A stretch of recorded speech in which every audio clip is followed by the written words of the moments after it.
షిరిడీలో జరిగిన సంఘటనలో భాగంగా మనం కాకాసాహెబ్ దీక్షిత్ గారి గురించి మాట్లాడుకుంటున్నాం కదా. ఇప్పుడు భక్తి ప్రేమలతో సీరా నివేదన. సీరా అంటే రవ్వ కేసరి. బాబాకిచ్చే ప్రసాదాల్లో రవ్వ కేసరి ఉండడం చూసి బాబా తీసుకొని తినేవారు. అది గమనించిన దీక్షిత్ ఎలా తయారు చేయాలి కేసరిని అని అన్నీ నేర్చుకొని మెలకువలతో ఎలా బాబాకి చేసి పెట్టేవారు అనేది ఈ భాగంలో చూద్దాం. సద్గురు పంక్తి భోజనం. దీక్షిత్ చదివే రామాయణంలో ఒకసారి హనుమంతుడు రాముడు తిన్న ప్లేట్లోని అన్నం తినాలని వెయిట్ చేస్తూ రాముడు తినిన వెంటనే టక్కని లాక్కొని ఆ ప్లేట్ని దూరంగా వెళ్ళి చెట్టు కింద కూర్చొని తినేసి రాముడు ముందుకొచ్చి కూర్చుంటాడు. అదేవిధంగా దీక్షిత్ సాయిబాబా తినేటప్పుడు వెయిట్ చేస్తూ బాబా తిన్న ప్లేట్లో టక్కున లాక్కొని దీక్షిత్ చాలా ఆతృతగా తిన్నాడు. ఆ సన్నివేశాన్ని గురించి ఈ భాగంలో మాట్లాడుకుందాం. సాయి మాటపై సంపూర్ణ విశ్వాసం. దీక్షిత్కు వచ్చిన జ్వరం, ఆ జ్వరం తగ్గిపోతుందన్న బాబా మాట మీద అతని విశ్వాసం, అన్నిటి గురించి మాట్లాడేసుకుందాం ఈ వీడియోలో. ఇంకా వీడియో విషయానికి వస్తే, భక్తి ప్రేమలతో సీరా నివేదన. ప్రతిరోజు మధ్యాహ్న హారతికి ముందు భక్తులు తమ తమ నివేదనలు తీసుకొని మసీదుకి చేరుకునేవారు. ఆ నివేదనలో సీరా ఉన్నప్పుడల్లా బాబా అందులో నుండి కొద్దిగా సీరాను తీసుకొని తినేవారు. అది గమనించిన దీక్షిత్ తానే స్వయంగా సీరా తయారు చేసి ప్రతిరోజు బాబాకు నివేదించాలని నిశ్చయించుకున్నాడు. అందుకు తగ్గట్టుగా తన దినచర్యను మలుచుకొని బాబా లెండికి వెళ్ళగానే తన వాడకు చేరుకొని సీరా తయారీలో నిమగ్నమయ్యేవాడు దీక్షిత్. అతనెంతో భక్తి శ్రద్ధలతో సీరా తయారీకి కావలసిన అన్ని పదార్థాలను కొలత ప్రకారం వేసి కిరోసిన్ పొయ్యి మీద ఎంతో రుచికరంగా సీరాను తయారు చేసి మసీదుకు తీసుకొని వెళ్ళేవాడు. తర్వాత అతను ఆ సీరా పాత్రను ఒక పక్కకు ఉంచి ముందుగా బాబా పాదాలను ఒత్తి తర్వాత బాబా పాదాలకు పూజ చేసేవాడు. ఆ తర్వాత ఆరతి జరిగేది. ఆరతి అనంతరం బాబా నింబార్ వద్ద కూర్చునేవారు. భక్తులు తెచ్చిన నివేదనలన్నీ బాబా ముందుంచేవారు. బడే బాబా తమ పక్కన కూర్చున్నాక అతనితో కలిసి బాబా తమ భోజనాన్ని ప్రారంభించేవారు. తాను నివేదించిన సీరాను బాబా కొద్దిగా రుచి చూడగానే దీక్షిత్ మహదానందభరితుడయ్యేవాడు. తర్వాత బాబా వద్ద అనుమతి తీసుకొని బాబా తినగా మిగిలిన సీరాను తీసుకొని వాడాకు తిరిగి వెళ్ళి తన అతిథులతో కలిసి భోజనానికి కూర్చునేవాడు. బాబా ప్రసాదమైన సీరాను అందరికీ వడ్డించేవారు.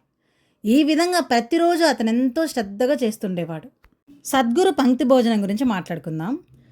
బాబా కొద్దిమంది భక్తులను మాత్రమే తమతో పాటు సహపంక్తి భోజనం చేసేందుకు అనుమతించేవారు, అంటే గ్రూప్గా తినడానికి. బడే బాబాను తమ పక్కనే కూర్చొని పెట్టుకొని తినేవారు బాబా.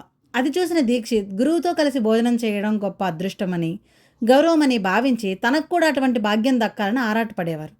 తాను ప్రతిరోజు పారాయణ చేస్తున్న ఏకనాథుడు రచించిన భావార్థ రామాయణంలోని 88వ అధ్యాయం యుద్ధకాండలో రాముని ఉచ్ఛిష్టాన్ని భుజించాలన్న ఆరాటం హనుమంతుడికి ఉండేదని, ఒకరోజు రాముడు తన భోజనాన్ని ప్రారంభించే ముందు ఓపిక పట్టి హఠాత్తుగా రాముని ముందుకు దూకి ఆ పల్లాన్ని పట్టుకొని ఆకాశంలోకి ఎగిరిపోయాడని, తర్వాత ఒక చెట్టు కింద కూర్చొని రాముడు తినగా మిగిలిన ఆహారాన్ని తిని ఆ తర్వాత క్రిందకు దిగి రాముడు ముందు నిల్చున్నాడని, అతనికి తమపై ఉన్న పూర్ణమైన భక్తి ప్రేమను తెలిసిన రాముడు నవ్వుతూ చమత్కారంగా మాట్లాడారని కథ ఉంది. దాన్ని దృష్టిలో ఉంచుకుని దీక్షిత్ ఒకరోజు బాబా భోజనం చేయడం ప్రారంభించే వరకు వేచి ఉండి తాను నివేదించిన సీరాను, అంటే రవ్వకేసరిని బాబా తినడం ప్రారంభించగానే ఒక్క ఉదుటున ఆ సీరా పాత్రను అందుకొని వాడాకి వెళ్ళి సాటి భక్తులతో కలిసి ఆ సీరా ప్రసాదాన్ని భుజించాడు. తర్వాత అతను మసీదుకు వెళ్ళినప్పుడు బాబా నవ్వి అతను చేసిన పని గురించి చమత్కరించారు. దీక్షిత్ చేసిన ఆ చర్యకు అద్భుతమైన ఫలితం ఏమిటంటే, ఆ మరుసటి రోజే బాబా తమతో కలిసి భోజనం చేయడానికి దీక్షిత్కు అనుమతిని ప్రసాదించారు. బాబా మాటపై సంపూర్ణ విశ్వాసం. ఒకసారి షిరిడీలో ఉన్నప్పుడు దీక్షిత్ జ్వరంతో అనారోగ్య పాలయ్యాడు. అతను బాబా వద్దకు వెళ్ళినప్పుడు బాబా అతనితో, నువ్వు విలేపార్లోని నీ ఇంటికి వెళ్ళడం మంచిది. ఈ జ్వరం కొన్ని రోజులు మాత్రమే ఉంటుంది, ఏం భయం లేదు, అదే తగ్గిపోతుంది, నీకు పూర్తిగా నయమవుతుంది, మంచాన్ని కతుక్కొని పడుకోక ఎప్పట్లాగా రవ్వకేసరి తింటూ ఉండు అని అన్నారు. అంతటి జ్వరంలోనూ అతను బాబా ఆదేశానుసారం విలేపార్లలోని తన ఇంటికి వెళ్ళాడు. అక్కడికి వెళ్ళిన తర్వాత జ్వరం ఎక్కువ అవుతుండడంతో డాక్టర్ డెమాంటేను పిలిచారు. డాక్టర్ వచ్చి కాకాను పరీక్షించి అతనికి వచ్చినది నవజ్వరంగా నిర్ధారించి కొన్ని మందులు ఇచ్చి వాటిని వాడుతూ పూర్తి విశ్రాంతి తీసుకోమని, అసలు మంచం దిగొద్దని చెప్పాడు. కానీ కాకా మాత్రం ఏ మందులు వేసుకోలేదు, ఎటువంటి పథ్యము పాటించలేదు. మంచానికి అతుక్కొని పడుకోవద్దన్న బాబా ఆదేశాన్ని అనుసరించి ఉయ్యాల బల్ల మీద కూర్చుని ప్రతిరోజు కేసరి తినసాగాడు. సాధారణంగా జ్వరంతో బాధపడుతున్న రోగి కేసరి తినకూడదని వైద్యులు అంటారు.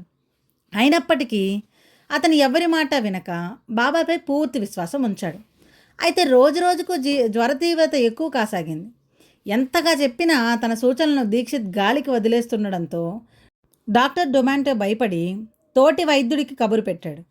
అతడు కూడా దీక్షిత్ను పరీక్షించిన మీదట ఆ డాక్టర్లిద్దరూ దీక్షిత్తో, మీరు ఇలాగే నడుచుకుంటే పరిస్థితి విషమించి మరింత ప్రమాదకరం అవుతుందని హెచ్చరించారు. అందుకు దీక్షిత్ తన స్నేహితుడైన డొమాంటోతో, నేను కొద్ది రోజులు మీతో సరదాగా గడపడానికి మిమ్మల్ని పిలిచాను. బాబా చెప్పినట్లు ఈ జ్వరం ఎలాగో 4 రోజుల్లో తగ్గిపోతుంది, కాబట్టి మీకు ఎటువంటి మాట రాదు అని చెప్పాడు. దీక్షిత్ ఎవరో ఫకీర్ మాయలో పడి మోసపోతున్నాడని, ప్రాణాల మీదకు తెచ్చుకుంటున్నాడని డాక్టర్ అనుకున్నాడు.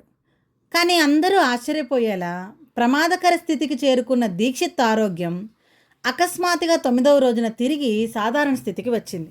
ఈ అనుభవం ద్వారా దీక్షిత్కు తాను అపారమైన శ్రీసాయి రక్షణలో ఉన్నానని, బాబా పలికిన ప్రతి మాట సత్యమై తీరుతుందని సంపూర్ణ విశ్వాసం కుదిరింది. ఈ విశ్వాసాన్నే నిష్ఠ అంటారు. శిష్యుడు తన గురువుకు సమర్పించాలని బాబా చెప్పిన 2 పైసల దక్షిణలో ఒకటి నిష్ఠ కాగా, రెండవది సబూరి. సబూరి అంటే సంతోషం, పట్టుదల, ధైర్యములతో కూడిన ఓరిమి. ఈ లక్షణాలు దీక్షిత్లో క్రమంగా వృద్ధి చెందసాగాయి. తన సద్గురువైన శ్రీసాయికి నిష్ఠ సబూరిలనే 2 పైసలను సమర్పించాడు దీక్షిత్. ఈ లక్షణాలు కాకాలో మరింత దృఢపడడానికి కొన్ని సంఘటనలు దోహదపడ్డాయి. తరువాయి భాగం రేపు మాట్లాడుకుందాం. ఓం శ్రీ సచ్చిదానంద సద్గురు సాయినాథ్ మహారాజ్ కీ జై. ఓం సాయిరామ్.